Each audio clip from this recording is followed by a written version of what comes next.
Jess, your thoughts on Man United signing Onana and coming into 2023 of a proper goalkeeper? What are you asking me?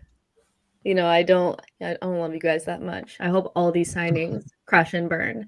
But yeah, like Onana is a good goalkeeper. Like I remember before we got Ramsdale, a lot of Arsenal fans wanted Onana because of his ability to play from the back, which is amazing. So he's gonna take you guys up a level in terms of being able to play out of the back. That David De Gea just doesn't have it, and he's a great shot stopper, but he's outlived his usefulness, and it's time for him to be moved on, which is fine. So yeah, bringing in Onana, I do think will take Man United to another level. In terms of Amrabat, like I think that's like a filler signing. It's somebody who's probably better than Fred or better than McTominay, can keep you guys, still competitive midfield wise if Casemiro gets his fifth, red card in a season. So yeah, like that's a great signing as well. And it's cheap. Like what is he, like 30 million euros or something? It's a no-brainer. Right? It's at 30 million euros? About 30 to 35 million pounds. Okay, yeah. So that's a good signing for you guys. I think Man United are sneakily doing a really good job in this window. I don't think people are talking about it that much because nothing has happened with the takeover and they signed Mount, but everybody that knows me knows that like I rate Mount very highly, and so I think Man United are doing very smart moves on a very strict budget because of their takeover, and they will be, with maybe another signing or two challenging. Like they were quite close last season's at certain points. So yeah, I think the business that they're doing is really good. The striker situation, Højlund, it's just all about like whether or not he adapts, quickly. I think he's a project, so I'm not sure what you can really expect from him in the short term, but long term, he's going to be quite good. So yeah, I think Man United are doing a good job. Unfortunately, would love all this to just not work out, but I have a feeling that it just is, because the signings are good. And a lot of times when you're not making big splashes and people aren't really talking about it, that's when you end up having the best windows, the louder windows, like the Tottenham window and the Chelsea window, that when they signed 7 players and they were like, yeah, we're going to spend all this money. Those ones don't go as well. So who's had the loudest window so far this year? So yeah, I think Man United doing a good job, but Onana will probably be your signing of the summer. I've seen a lot of people say he's injury prone, very, very error prone, makes a lot of mistakes. He'll be you don't rate him as a goalkeeper, do you, George? I don't. I honestly don't. Of course, my biggest memory of him is that big Lucas and over in Amsterdam when he let those goals in. But for me, no, I've seen a bit of him at Inter Milan. I do think he's not a bad goalkeeper. He reminds me of a lot of Ederson. And I feel like his weakness is his shot stopping, his positioning. And sometimes you can catch him out, like you say, with errors. He's obviously going to improve for Man United for what they need to do. De Gea is horrible on the ball, and just watching him trying to clear the ball it's a sore sight for eyes, man. So he's going to improve you guys, but I do think, like you say, he's going to have some big errors, and I do think in certain games he's going to cost you, and Man United fans aren't going to be happy about that. But you have to give and take with him, and as Man City, you see Ederson, you give and take, and gives more so than he takes. So it's all right. I think Man United will improve massively with him. There'll be mistakes, and there are certain United fans that are already kind of planting the seed for when he makes a mistake, I'm going to be on him. He will make mistakes. There'll be some, like Alisson's the best goalie in the world, but every season not only makes mistakes in goal, he'll make mistakes on the ball as well. It happens. It's just about how much attention it gets. And I think the way De Gea's left, I kind of get it from rivals. Oh, you did it in a bad way, and this new guy will make mistakes. It's weird seeing Man United fans preparing to attack their own club for no real reason. But I think we'll become a better team with him in goal. But because of the way he plays and the way he's on the ball, we'll become more press resistant. We'll get pressed less at the back, which means we can build more attacks. And just his ability to find people with the ball in the team is out of this world. And I do hope the next player we go for, I know we're looking at Højlund. Spoke about him a lot on the last show. I think he's great. I do hope we're looking at a midfielder like an Amrabat as well. I think if we can add someone like him into our middle, I believe we're ready to challenge next season, Man United, with signings of that level. I really do. I believe with these signings will come off, we can improve by about 15 points next season. And 15 points added onto our total of last year puts us in and around the title race. And George pulls that face, but if you actually go back to a lot of our games, it's only an extra 5 wins.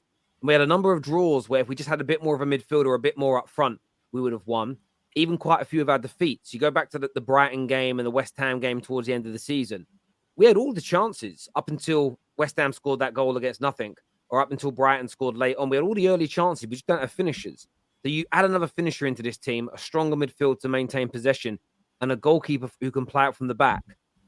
I believe we can get anywhere between 12 to 15 additional points next Don't season. you also take into consideration the fact that you're losing De Gea, who for me I know on the ball wasn't so great, off the ball and in his general goalkeeping had an amazing season. He was actually phenomenal from the start. I thought he was actually really good and saved. Not gonna say he saved you guys in loads of games, but phenomenal from the start. You forget what you did against Brentford. Yeah, especially at the start. So I get what you're saying.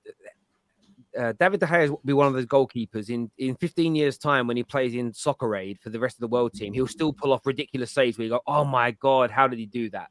And that's something we'll lack because David De Gea for me in the last 15 years has been the best goalie in the world of pulling off those I can't believe what I just witnessed saves where sometimes he pulled them, they were beyond him and you think it's a goal and you as rivals will start celebrating and I put my hands in my head when he saves it. We'll lose that. However, those are from gilt-edged chances that I believe a better team, as in a better midfield, a better attack, and a more press-resistant backline, won't concede as regularly, first of all. And secondly, it's the little things that maybe rivals don't notice. The 17 times on average per game, unforced error with him in possession, we lose the ball and have to face attacks 17 times. So, yes, he's pulling off lots of saves, but I've seen a few compilations. The amount of times he pulled off great saves, but you scroll back a minute, it all comes from his poor pass or clearance or him not coming for the cross and commanding it in the first place, as an example. So we will lose in certain areas. You always do when you lose anybody. But I do believe we'll become an overall better team, even if the shot-stopping... Again, his shot-stopping stats in the last 3 years have been waning. And I think he was ranked in the bottom quarter of goalkeepers last season in terms of general shot-stopping. He just has the ability of pulling off some saves that are just out of this world, ridiculous. But then what that does is it kind of, I think it masks a lot of Man United fans from seeing what a genuine top class, like De Gea 10 years ago was so good. This man was so good. And he's just fallen from that. He just can't do it anymore. Now teams play out from the back and there's more pressing. We need to improve. So I get your point, but I think Man United will improve massively with Onana. I really do. Would you say United still need to get a centre-back? You guys were obviously linked with Kim and Jay.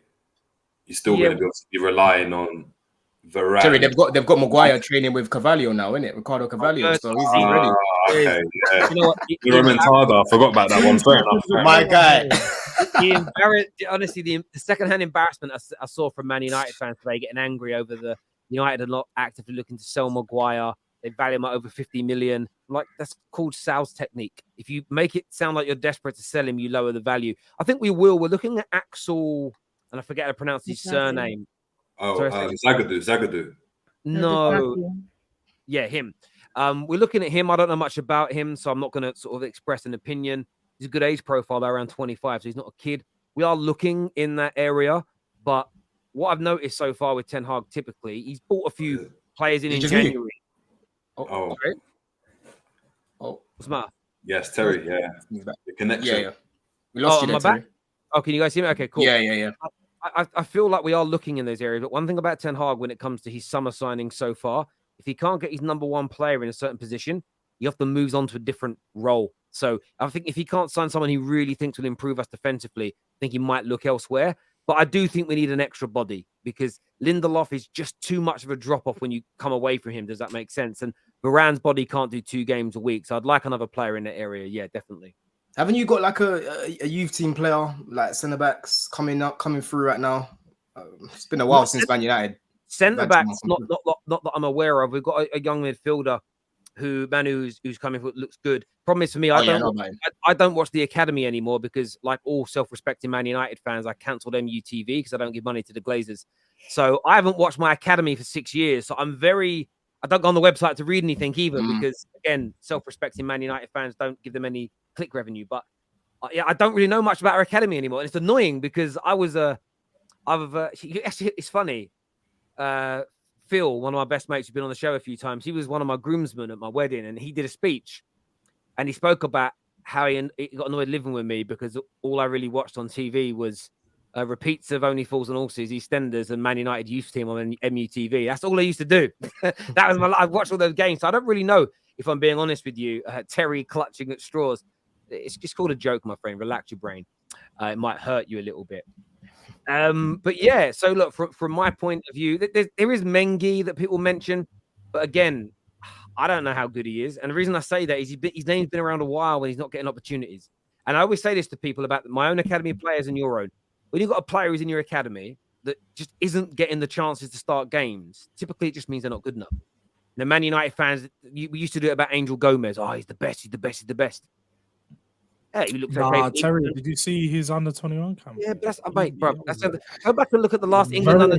Bro, go back and look at the last England under 21s team that got to the final back in 2009, and look who actually went on to do something. Like, no, I know, but if you actually look at the way they played, if you see the football that he was playing and how good the England under 21 team actually played, he was the pivotal part to it. I was really impressed with Angel Gomez, to be honest. I'd like to see him come back to the Premier League. He is good. I'm not saying he's not a good player, but Man United fans spoke about him that he could come into, like, again, look where he is at club level, and the guy's never going to play for one of the top teams in the world. And end of the day, you need to be aiming for that as an example.